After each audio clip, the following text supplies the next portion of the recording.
کہنے لگی۔ قاسم صاحب بھی نرمی سے کہنے لگے، بیٹا بہت شکریہ، آپ نے پر وقت مدد کی میری بیٹی کی جان بچانے کے لیے۔ اور اس کے بابا کا ایک دوست تھا، لیکن یہ ان کی بیٹی نے اس سے پہلے کبھی بھی نہیں دیکھی تھی، اس وجہ سے اسے تھوڑی بہت حیرت بھی ہوئی تھی۔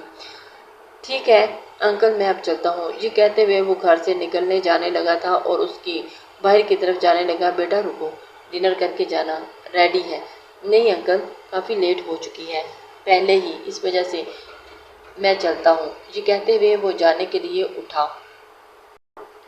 انہوں نے دوبارہ سے پکارا نہیں، وہ چلا گیا۔ وہ روتے ہوئے جا کے اپنے بابا کے سینے سے جا لگی۔ بابا، آپ کو پتہ ہے میں کتنی دیر تک آپ کا انتظار کرتی رہی تھی، مگر آپ مجھے لینے ہی نہیں آئے۔ وہ بچوں کی طرح روتے ہوئے بولنے لگی اور اسے اپنے سینے سے لگا گئی۔ نہیں میرا بچہ، بس بارش بہت زیادہ تیز ہو رہی تھی، میں نے یوں ہی تو سوچا تھا کہ بارش آہستہ ہوگی تو میں تمہیں لینے کے لیے چلا جاؤں گا، لیکن جب میں نے اکیڈمی کال کی تو مجھے پتہ چلا کہ تم وہاں سے نکل چکی ہو۔ پتہ ہے میں خود زیادہ پریشان ہو گیا تھا۔ یہ کہتے ہوئے اس کی پیشانی کو چوم چکے تھے۔ چلو جاؤ، شاباش، جا کر چینج کر لو، یہ کہتے ہوئے انہوں نے بھیج دیا۔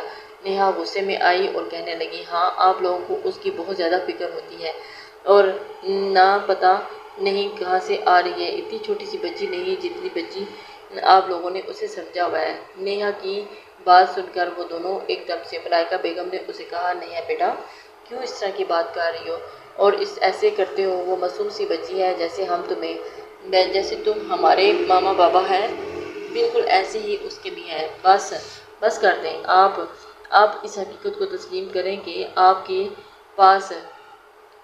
اس کے ماں باپ نہیں ہیں، آپ لوگ سوتیلے ہیں، وہ آپ لوگوں کی سوتیلی بیٹی ہے، سگی بیٹی تو میں ہوں نا، تو مجھ سے ایسے محبت دیں، میرے حصے کی محبت چھیننے آ گئی ہے وہ، اور میں نہیں چاہتی کہ وہ میرے حصے کی بھی محبت چھینے۔ یہ کہتے ہوئے نیہا غصے میں چلی گئی تھی اور وہ دونوں میاں بیوی اسے سمجھانے لگے، پر نیہا ان کی بات سننے نہیں لگی اور وہ آپے سے باہر ہو گئی۔ المیر لیمپ کے بٹن پہ ہاتھ رکھے ہوئے کبھی آن کر رہا تھا تو کبھی آف کر رہا تھا۔ مسلسل آنکھوں کے سامنے زرتاشا کا معصوم چہرہ آ رہا تھا اور لبوں پہ بے ساختہ ہی مسکراہٹ آ گئی، لبوں پہ مسکراہٹ بکھر گئی۔ کس قدر وہ حسین لڑکی تھی، یوں میرے خواصوں پہ چھائی ہوئی ہے۔ جلدی سے وہ کمرے سے باہر آیا اور پھر باہر آ کر لان میں بیٹھ گیا، سیدھا اپنے بابا جان کے کمرے کی طرف گیا اور بابا جان، آپ کے دوست کی بیٹی سے میں ابھی شادی کرنا چاہتا ہوں۔ بابا جان اس کی بات سن کر ایک دم سے حیران ہو گئے اور اس نے جیسے ہی زرتاشا کے بارے میں بتایا تو وہ اپنے بیٹے کی طرف دیکھنے لگے۔ خود کو دیکھو، اتنے بڑے باپ کے بیٹے ہو، اتنے بڑے گبرو جوان ہو تم، اور تم نے اس بچی کے ساتھ شادی کرنی ہے، کچھ خدا کا ہو کرو، دماغ خراب ہو گیا ہے تمہارا؟ وہ غصے میں بولے، بابا جان مجھے وہ پسند آ چکی ہے اور میں اس کے ساتھ ہی شادی کرنا چاہتا ہوں، کچھ بھی کریں، بس اس کے علاوہ میں کسی اور کے ساتھ شادی نہیں کروں گا، مجھے شادی نہیں کرنی۔ اس کی بات سن کر کے تو عرفان صاحب کا دل کیا کہ وہ اسے اپنا سر پیٹ لے اور اپنے بیٹے کی بات سن کے نفی میں سر ہلانے لگے۔ دیکھو بیٹا، بالکل بھی اس معصوم بچی کی زندگی برباد نہیں کر سکتا، اسے تمہاری زندگی میں شامل دور کر کے بابا پلیز۔ ان کے گھٹنوں کے پاس جا کر بیٹھ گیا، مگر وہ نفی میں سر ہلانے لگے۔ آج وہ کتنے ہی سالوں کے بعد بچوں کی طرح یوں ان کے گھٹنوں کے پاس بیٹھ گیا تھا اور اس پاس بیٹھا اپنی کوئی فرمائش پوری کروانے کی کوشش کر رہا تھا، مگر وہ جانتے تھے کہ ایسا ممکن نہیں، وہ کبھی بھی اس کی بات، اس کی خواہش پوری نہیں کر سکتے، مگر اس کی ضد اس قدر تھی کہ اس کے بابا جان رشتہ لے کے جاتے ہیں، مگر وہی جواب ملتا ہے جو اس کے بابا نے اسے پہلے ہی دے دیا تھا، لیکن وہ سننے کے لیے رضامند نہیں تھا۔ اس کی بضد تھی کہ وہ جا کر ایک دفعہ رشتہ مانگے، جس کی انہوں نے توقع ہی کی ہوئی تھی۔ وہ اپنی بیٹی سے بہت زیادہ محبت کرتے تھے، بے شک وہ ان کی سوتیلی بیٹی تھی، مگر اس کے باوجود عمروں کا بھی بہت فرق تھا، جس کی وجہ سے انہوں نے صاف انکار کر دیا، جس کی وجہ سے وہ شادی نہیں کرنا چاہتے تھے اور ابھی تو بالکل بھی نہیں کرنا چاہتے تھے۔ اور المیر نے دل میں یہ سوچ لیا تھا کہ شادی کرے گا تو زرتاشا سے ہی کرے گا، اس کے علاوہ کسی اور کے بارے میں تو کبھی وہ سوچے گا بھی نہیں۔ المیر نے دل میں ٹھان لی تھی اور وہ سوچ بھی نہیں سکتا تھا کہ اسے جواب ملے گا۔ المیر خوبصورت سے لان میں داخل ہوا تھا جہاں پہ پارٹی کا مکمل طور پر بندوبست کیا گیا تھا۔ قاسم صاحب گھر میں آج پہلی دفعہ وہ پارٹی پہ آیا تھا، وجہ زرتاشا تھی، وہ زرتاشا کو دیکھنا چاہتا تھا، ورنہ کبھی بھی بزنس پارٹیز اٹینڈ نہیں کرتا تھا۔ جتنا بھی اس کے بابا بولتے تھے وہ پھر بھی ان کی نگاہیں چاروں طرف اسے ہی ڈھونڈ رہی تھی، لیکن وہ اسے کہیں بھی مگر وہ اسے نظر نہیں آئی۔ سب لوگ آپس میں گفتگو کر رہے تھے، کچھ کھانا کھا رہے تھے۔ نیہا کی نظر المیر پر پڑی تو مسکراتے ہوئے المیر کے پاس آ گئی۔ ہائے، کیسے ہو؟ وہ مسکراتے ہوئے اس کی جانب پہنچی اور بے باکی سے پوچھنے لگی۔ اس سے پہلے بھی وہ اس کی ایک دو دفعہ ملاقات ہو چکی تھی، مگر وہ کبھی اتنا فری نہیں ہوا تھا جتنا آج نیہا اس کے ساتھ فری ہو رہی تھی۔ میں ٹھیک ہوں، آپ کیسی ہیں؟ کہتا ہوا وہ وہاں سے جانے لگا۔ جب نیہا نے اس کا بازو پکڑا تو اس نے خوبصورت نگاہوں سے نیہا کی طرف دیکھنے لگا، فوراً سے اپنا بازو چھڑواتا ہوا آگے کی طرف جانے لگا تھا۔ ویٹر کے ساتھ اس کی بہت بری طرح سے ٹکر ہوئی اور اس کے سارے کپڑوں پر جوس گر گیا تھا۔ وہ معافی مانگنے لگا اور وہ نرمی سے کہنے لگا، نہیں کوئی بات نہیں، میں صاف کر لیتا ہوں۔ اس نے ایک ملازم سے پوچھا تو اس نے واش روم کے بارے میں بتا دیا۔ وہ صاف کرنے کے بعد واپس آ رہا تھا کہ اسے کمرے سے سسکیوں کی آواز آنے لگی اور کمرے کو دیکھنے لگا۔ اسے حیرت ہوئی کہ سب لوگ باہر پارٹی میں موجود تھے تو روم میں کون تھا۔ یہ سوچتے ہوئے اس نے روم کا دروازہ کھولا اور سامنے فرش پہ بیٹھی زرتاشا مسلسل روئی جا رہی تھی۔ زرتاشا کو دیکھتے ہوئے چلتا ہوا اس کے پاس آیا اور بالکل اس کے سامنے بیٹھ گیا اور اس نے محبت بھرے انداز میں جیسے ہی اس کا نام پکارا تو زرتاشا نے نگاہیں اٹھا کر اس کی طرف دیکھا۔ بڑی بڑی آنکھیں جو کہ آنسوں سے تر تھی اور سوجی ہوئی تھی اور اسے اس بات کا اندازہ ہی نہیں تھا، اور گالوں پہ بھی آنسوں کے نشان بنے ہوئے تھے۔ کیوں رو رہی ہو؟ کیا ہوا ہے؟ اور نرمی سے پوچھنے لگا۔ آپ کو پتہ ہے کہ مجھے سب ڈانٹتے رہتے ہیں، میں کسی کی بھی لاڈلی نہیں ہوں اور سب میرے سے نفرت کرتے ہیں، مجھ سے کوئی بھی محبت نہیں کرتا۔ زرتاشا کی بات سن کر تو مسکراتے ہوئے کہنے لگا، کس نے بولا ہے تم سے کوئی محبت نہیں کرتا؟ میں تم سے بہت زیادہ محبت کرتا ہوں، تمہیں اس بات کا پتہ ہے؟ زرتاشا کہنے لگی، تو آپ میرے ساتھ نہیں ہوتے نا، میری فیملی والے مجھ سے محبت نہیں کرتے اور نیہا آپی بھی مجھے بہت ڈانٹتی ہے، مارتی بھی ہے۔ انہوں نے آج مجھے بولا ہے کہ تم پارٹی میں باہر نہیں آؤ گی، جبکہ میرا بہت دل چاہ رہا تھا، میرا اتنا دل کر رہا تھا باہر آنے کو، اور اس دن آپ نے میری جان بچائی تھی تو آپ سے مجھے ملنا تھا۔ وہ معصوم انداز میں بچوں کی طرح بول رہی تھی اور اس کی آنکھوں میں سے موٹے موٹے آنسو بہنے لگے۔ تم سے بہت زیادہ محبت کرتا ہوں، تم میرے ساتھ آ جاؤ، میرے گھر میں آ جاؤ اور میرے ساتھ مل کر رہو، میں تمہیں بہت زیادہ محبت دوں گا۔ المیر کی باتیں سن کر تو وہ کہنے لگی، سچی آپ مجھے محبت دیں گے؟ اس کی آنکھوں سے ایسا محسوس ہوا جیسے وہ محبت کی بہت زیادہ پیاسی ہے، اسے بھوکی ہو۔ تبھی وہ بچوں کی طرح روتے ہوئے مسکراتے ہوئے بولنے لگا تھا، ہاں کیوں نہیں، لیکن ماما بابا مجھے آپ کے ساتھ نہیں جانے دیں گے۔ آپ ماما بابا کو بولو نا کہ آپ کو المیر کے ساتھ شادی کرنی ہے۔ اس کے ہاتھ کو اپنے ہاتھ میں لیتا ہوا بچوں کی طرح کہنے لگی، آپ مجھے اپنے ساتھ لے کے جائیں گے تو پھر آپ مجھے بہت ساری محبت دیں گے نا، مجھے چاکلیٹس بھی لے کے دیں گی، کینڈیز بھی لے کے دیں گی، بہت سارا مجھے پیار بھی کریں گے، اتنا سارا کہ وہ بازو کو پھیلاتے ہوئے بولی۔ وہ مسکراتے ہوئے کہنے لگا، ہاں بالکل اتنا سارا۔ وہ لڑکی معصوم سی بچی لگ رہی تھی۔ اچانک سے کمرے کا دروازہ کھلا اور نیہا دروازے کے پاس کھڑی ہوئی خونخوار نگاہوں سے زرتاشا کی طرف دیکھنے لگی۔ المیر باہر سب تمہارا ویٹ کر رہے ہیں اور تم یہاں یہ کیا کر رہے ہو؟ چلو میرے ساتھ، زرتاشا کو ساتھ باہر لے کر آؤں گا۔ یہ کہتے ہوئے اس نے زرتاشا کے ہاتھ کو تھاما اور اسے اٹھایا۔ چلو جلدی سے ریڈی ہو جاؤ، تم میرے ساتھ باہر چلو گی، میں یہاں کھڑا ہوں۔ نیہا تم جا سکتی ہو، میں تھوڑی دیر میں آتا ہوں۔ کیا مطلب ہے، تم اس کے ساتھ باہر آؤ گے؟ تمہارا دماغ تو ٹھیک ہے نا؟ کیوں کھڑے ہو؟ وہ سنجیدگی سے پوچھنے لگی۔ ہاں کیونکہ میں اسے باہر لے کے آنا چاہتا ہوں، یہ کہتے ہوئے وہ اس کی جانب متوجہ ہوا تھا اور اس نے نیہا کو روم سے باہر بھیج دیا۔ زرتاشا تھوڑی دیر کے بعد ریڈی ہو کر آ گئی اور سفید رنگ کی شلوار قمیض میں بہت خوبصورت لگ رہی تھی۔ سادگی سے اس کے بالوں کو پونی میں جکڑا اور اس کے پاس آ گئی۔ چلیں باہر، وہ مسکراتے ہوئے پوچھنے لگی، لیکن آپ کی آنکھیں تو اتنی لال ہو رہی ہیں، اتنا زیادہ کیوں روتی ہو؟ وہ پیار سے پوچھنے لگا، آپ نے بولا ہے نا کہ آپ مجھے اپنے ساتھ لے جائیں گے، پھر مجھے رونے نہیں دیں گے، اسی لیے بس پھر کبھی بھی نہیں رہوں گی۔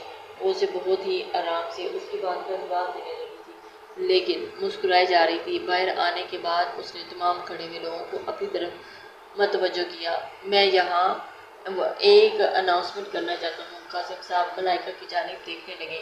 عرفان صاحب بھی سب حیران ہو گئے تھے۔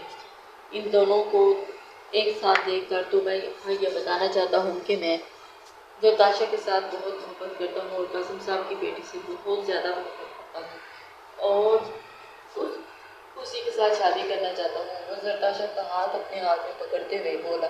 زرتاشا اس کے پہلو میں کھڑی تھی اور نگاہیں جھکائے کھڑی تھی اور ملائکہ بیگم بے ساختہ ہی ہنس پڑی تھی۔ کیا بات ہوئی قاسم صاحب؟ اور یہ اس کو کس نے دیکھنے لگی ہو؟ قاسم صاحب کی طرف دیکھنے لگی۔ کیا زرتاشا اس سے محبت کرتی ہے؟ ملائکہ بیگم نے جیسے ہی اس سے سوال کیا تھا ان سے ایک دم سے حیرانی ہوئی۔ بات سن کر سب تالیاں بجانے لگی۔ یہ تو بہت ہی اچھی بات ہے، ایسے تو آپ دونوں کی دوستی رشتہ داری میں ہی بدل جائے گی۔ اور سب لوگوں نے خوشی کا اظہار کیا تھا۔ سب لوگ بہت خوش تھے۔ سب لوگوں کو اس قسم کا کوئی اعتراض نہیں۔ کسی نے یہ نہیں دیکھا تھا کہ ان دونوں کے درمیان عمروں کا کتنا زیادہ فرق ہے۔ شاید وہ اتنی چھوٹی سوچ نہیں رکھتے تھے، تبھی کسی نے کچھ نہیں کہا تھا۔ مجبوری میں ہی صحیح لیکن اس رشتے کے لیے حامی بھر دی گئی تھی، مگر زرتاشا کے ماما اور بابا نے یہ شرط رکھی تھی کہ وہ آگے اسٹڈی بھی کرے گی، بڑھے گی آگے، اور بھی اس کا بہت زیادہ خیال بھی رکھا جائے گا، اور اسی وجہ سے وہ حامی بھر چکا تھا۔ اس کا ہر طرح سے خیال رکھے گا اور اس کو آگے پڑھنے بھی دے گا۔ اس شرط کی حامی بھرتے ہوئے اس نے یہ رشتہ قبول کیا تھا اور وہ دلہن بنی المیر کے سامنے بیٹھی ہوئی تھی اور المیر بنا پلک جھپکے اسی کی طرف دیکھے جا رہا تھا۔ آپ نے تو مجھے بولا تھا کہ آپ مجھے چاکلیٹس بھی لے کے دیں گے، آئس کریم بھی کھلانے کے لیے لے کر جائیں گے، تو آپ تو مجھے بس دیکھے ہی جا رہے ہیں۔ زرتاشا اس کی جانب دیکھتے ہوئے حیرانی سے بولی تھی، منہ پھلاتے ہوئے بولی تھی، اور لیکن ابھی میرا اور کچھ کھانے کو جی چاہ رہا ہے۔ وہ اپنی نگاہیں اس کے سامنے لبوں سے ٹکاتا ہوا بولا، مگر وہ اس کی بات کو سمجھ ہی نہیں پائی تھی۔ اور کھانے کا جی چاہ رہا ہے؟ وہ مسکراتے ہوئے بولی۔ اچھا کیا کھانا ہے آپ نے؟ وہ ایک دم سے اس کے لبوں سے کے اوپر جھکا تھا اور وہ بہت شدت سے اس کی سانسوں میں اپنی سانسیں برداشت کر رہی تھی، کھولنے لگی اور وہ ہاتھ پاؤں مارتے ہوئے اس سے دور جانے کی کوشش کرنے لگی۔ کیا کر رہی ہیں آپ؟ اسے پیچھے کی طرف دھکیلا تو وہ فوراً ہی اسے ہوش کی دنیا میں واپس لے آیا۔ وہ گہرے گہرے سانس لے رہی تھی اور اس کی آنکھوں میں نمی ٹھہرنے لگی تھی اور اس کی آنکھوں میں آنسو امڈ آنے لگے تھے۔ دیکھ کر اگلے ہی لمحے اسے احساس ہوا تھا کہ شاید وہ اس کے ساتھ بہت برا بیہیو کیا تھا۔ اب وہ ڈر رہی ہے۔ آپ نے کیا کہا تھا؟ یہ آپ نے کیا کیا ہے؟ ایسے گندے کام کرنے کے لیے تو میں آپ کی زندگی میں شامل نہیں ہوئی۔ وہ معصومیت سے اس کی طرف دیکھتے ہوئے بولے جا رہی تھی اور بچوں کی طرح بولی، میری جان یہ گندے کام نہیں ہوتے، میں نے تو ایسے نہیں محبت دینی تھی۔ اور یہ کون سی محبت ہے؟ وہ حیرت سے پوچھنے لگی۔ میاں بیوی والی محبت ہے، تم نہیں جانتی؟ ایسی محبت میاں بیوی کے درمیان ہونے والی محبت ہوتی ہے۔ یہ کہتے ہوئے اسے اپنی طرف کھینچ کر اسے سینے سے لگاتے ہوئے دھیرے دھیرے اسے پھر سہلانے لگا اور اس کی پشت کو سہلاتے اس کے ہاتھ کو اپنے ہاتھ کی گرفت میں انگلیوں اور اس کی پشت پہ حرکت کر رہی تھی۔ چلو جاؤ، چینج کر کے آ جاؤ، کافی رات ہو گئی ہے، تمہیں سونا چاہیے، بہت تھک چکی ہوگی۔ اس وقت اس کے دل میں بہت زیادہ خواہش تھی دبی کہ جذبات کے سمندر امڑ رہے تھے، مگر اس کے باوجود اس نے اپنے آپ کو بہت کنٹرول میں رکھا اور اپنے جذبات کو کنٹرول میں کیے ہوئے تھا۔ وہ معصوم تھی، وہ سب کچھ وہ جانتا تھا کہ ابھی اس کی معصومیت چھیننا نہیں چاہتا تھا، وہ مکمل طور پر اسے اپنا بنانا چاہتا تھا ایک جنونی انداز میں، اور وہ ابھی جنون برداشت کرنے کے قابل نہیں تھی۔ تھوڑی ہی دیر کے بعد وہ ایک شوخ رنگ کی نائٹی میں باہر آئی تھی اور جس کا گلا بہت گہرا تھا۔ وہ حیرت سے اس کی طرف دیکھنے لگا۔ اب کی بار تو وہ المیر کو لگا کہ زرتاشا اسے اپنے لیے خود ہی مصیبت مول لے کر آئی ہے، خود اس نے اسے اپنی طرف دعوت دی ہے اور اپنے پاؤں پر کلہاڑی ماری ہے۔ کس نے بولا ہے کہ یہ ڈریس پہننا ہے؟ وہ غصے میں کہنے لگا۔ وہ یہ ماما نے مجھے دی تھی اور وہ ماما نے بولا تھا کہ شوہر کے سامنے یہ پہن کر جانا۔ اچھا تو یہ بات ہے۔ اب کی بار وہ پریشان ہو کر بولی تھی، توبہ، تمہاری ماں نے لگتا ہے پوری طرح سے تمہیں میرے بچوں کی ماں بنانے کے بارے میں سوچ کر بھیجا ہے۔ یہ کہتے ہوئے وہ اس کی جانب اور بڑھا اور ہنس پڑا تھا۔ اس نے نگاہیں ہٹانا مشکل ہو رہی تھی اور ایک لمحے کے لیے ایک دم سے چلتا ہوا اس کے پاس آیا اور اس کے ہاتھ سے کھینچ کر اس کی کمر کو جکڑ کر مکمل طور پر اسے اپنے قریب کر لیا تھا۔ اب دونوں کی دھڑکنیں ایک دوسرے کو سنائی دے رہی تھیں اور اس کے وجود میں دھستی چلی گئی اور اس سے دور ہونے کی کوشش کرنے لگی۔ آپ اتنی شدید ہاتھ لگائے جا رہے ہیں، اتنی شدت سے مجھے قریب کر رہے ہیں، کیوں مجھے چھوئے جا رہے ہیں؟ وہ روتے ہوئے بولی تھی۔ اس میں رونے والی کیا بات ہے، کیونکہ میں تم سے بہت زیادہ محبت کرتا ہوں اور اسی وجہ سے تمہیں اپنے کان میں سرگوشی کرتا ہوا بولا اور اس کی کان کی لو کو چومتا ہوا اسے مکمل طور پر اپنے حصار میں لے گیا۔ مجھے نیند آ رہی ہے، آئی ہے، وہ خود بھی گھبراتے ہوئے بولی تھی۔ اب مجھے سونا ہے، میں بہت تھک چکی ہوں۔ مجھے بہت زیادہ شرم آنے لگی تھی کیونکہ مجھے بھی آئی ہوئی ہے نیند۔ یہ کہتا ہوا وہ اسے لے کر بیڈ پر اس نے لٹا دیا تھا اور اسے اپنی باہوں کے حصار میں لے گیا تو وہ سکون کی نیند سو چکی تھی، مگر کبھی اس کی نگاہیں زرتاشا کے لبوں پر جا اٹکتی اور کبھی اس کی پیشانی پر جاتی۔ دل کہہ رہا تھا کہ اپنے تمام جذبات، اپنے تمام تر حق وصول کر لے، لیکن ابھی وہ اس کام کے لیے بہت چھوٹی تھی۔ زرتاشا کیسے امیر کی ہو سکتی ہے؟ میں اسے کبھی بھی امیر کا ہونے نہیں دوں گی۔ میں خود امیر سے بہت زیادہ محبت کرتی ہوں اور ایسے کیسے ہو سکتا ہے؟ بہت زیادہ محبت، اور میں امیر کو کبھی بھی اس لڑکی کا ہونے نہیں دوں گی۔ یہ کہتے ہوئے اس نے زور سے اپنا ہاتھ شیشے پر مارا تھا، جس کی وجہ سے اس کے ہاتھ میں کانچ لگ چکا تھا اور اس کا ہاتھ سے خون بہنے لگا اور اسے تکلیف کا احساس ہوا تو وہ ضبط سے اپنی آنکھیں بند کر لی تھی۔ آنکھوں سے موٹے موٹے آنسو بہنے لگے تھے۔ اور میں بہت زیادہ محبت کرتی ہوں اور میں کبھی بھی اسے امیر کا نہیں ہونے دیتی، کبھی بھی زرتاشا کا نہیں ہونے دوں گی۔ یہ نہیں ہو سکتا۔ اور نیہا اپنے ہوش گما بیٹھی تھی۔ یہ تمہاری خوش فہمی ہے کہ زرتاشا کبھی تمہیں مجھ سے چھین لے گی المیر؟ میں تمہیں کبھی بھی زرتاشا کا نہیں ہونے دوں گی۔ اس کے ہاتھ کی ایک ایک انگلی کو چوم رہا تھا اور اگلے ہی لمحے اس کی گردن پہ اپنے لب رکھتا ہوا بہت شدت سے چوما تو وہ آنکھیں کھولتے ہوئے سامنے بیٹھے ہوئے شخص کی طرف دیکھنے لگی جو اس کے اوپر جھکا ہوا تھا۔ یہ آپ کیا کر رہے ہیں؟ وہ اٹھتے ہوئے بولی تھی۔ ابھی وہ اس کی مونچھوں کی چبھن اپنے گردن پہ محسوس کر سکتی تھی اور ایک دم سے اسے گدگدی کا احساس ہو رہا تھا۔ ہنسنے لگی تھی کہ ایسا نہیں کرے، پلیز پلیز پلیز۔ وہ گھبراتے ہوئے اس کے سینے پر ہاتھ رکھ کر اسے دور دھکیلنے لگی اور خود سے دور کرنے لگی۔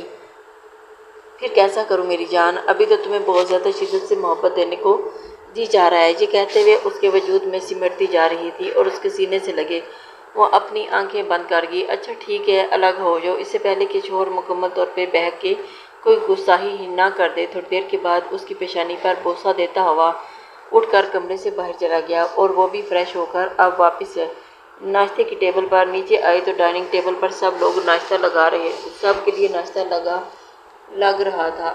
انکل کہاں ہیں؟ اس نے فوراً سے اس کے ماما، اس کے بابا جان کے بارے میں پوچھا۔ آپ کے انکل جان تو آفس چلے گئے ہیں کیونکہ انہیں تو اپنے کام میں بہت زیادہ دلچسپی ہے، اسی وجہ سے تبھی تو وہ گھر میں بالکل بھی نہیں ٹکتے۔ اور آپ نے میرے لیے ناشتہ بنایا ہے؟ وہ محبت بھرے انداز میں بولی تھی۔ تو آپ اور کیا بولا تھا؟ آپ نے اپنے گھر میں لے کر آ کر بہت زیادہ محبت دوں گا تو اب آپ اپنے ہاتھوں سے ناشتہ بھی تو تمہیں ہی کرواؤں گا نا۔ یہ کہتا ہوا وہ اسے اپنے ساتھ بٹھاتے ہوئے اسے بہت قریب بٹھایا تھا اور اسے اپنے ہاتھوں سے ناشتہ کروانے لگا تھا۔ اسے دیکھ کر وہ مسکراتے ہوئے اس کی طرف دیکھنے جا رہی تھی۔ اسے اس بات کا ذرا بھی اندازہ نہیں تھا کہ کوئی اس سے اتنی محبت کر سکتا ہے۔ آپ کو کرواؤں؟ وہ مسکراتے ہوئے بولی۔ اچھا تم کروا سکتی ہو؟ ہاں کیوں نہیں۔ وہ اسے نوالا بنا بنا کر کھلانے لگی اور وہ بھی ہنستے ہوئے کھائے جا رہا تھا۔ وہ دونوں ایک دوسرے کے آپس میں اس قدر مگن تھے اور اٹھ کر اس کے گال پر اپنے لب رکھ چکی تھی۔ آپ کو پتہ ہے آپ بہت زیادہ اچھے ہیں، آپ بہت اچھے ہیں، بالکل اینجل ہیں آپ۔ وہ مسکراتے ہوئے بولی تھی۔ سچ میں میں اینجل ہوں؟ مجھے تو ایسا کبھی محسوس نہیں ہوا۔ اور یہ کہتے ہوئے وہ اس کی آنکھوں میں دیکھنے لگی۔ میں سچی بول رہی ہوں، آپ سچ میں اینجل ہیں، میں جھوٹ بالکل بھی نہیں بول رہی۔ وہ مسکراتے ہوئے اس کی جانب دیکھنے لگی تھی۔ وہ معصوم سی لڑکی اس وقت سیدھا اس کے دل میں اتر رہی تھی۔ نہ جانے کیوں دل میں عجیب طرح کے خیال، خدشات آنے لگے اور عجیب سی خواہش پیدا ہو رہی تھی۔ ایسی خواہشات وہ کبھی پیدا نہیں کرنا چاہتا تھا مگر پھر بھی وہ کنٹرول نہیں کر پا رہا تھا اور ایک انچاہا ایک دم سے اسے باہوں میں اٹھاتا ہوا اپنی گود میں بٹھا گیا تھا۔ جسے دیکھ کر وہ ایک دم حیران ہوئی، اور وہ بھی اس کی گود میں بیٹھتے ہوئے بالکل معصوم سے بچی سی لگ رہی تھی۔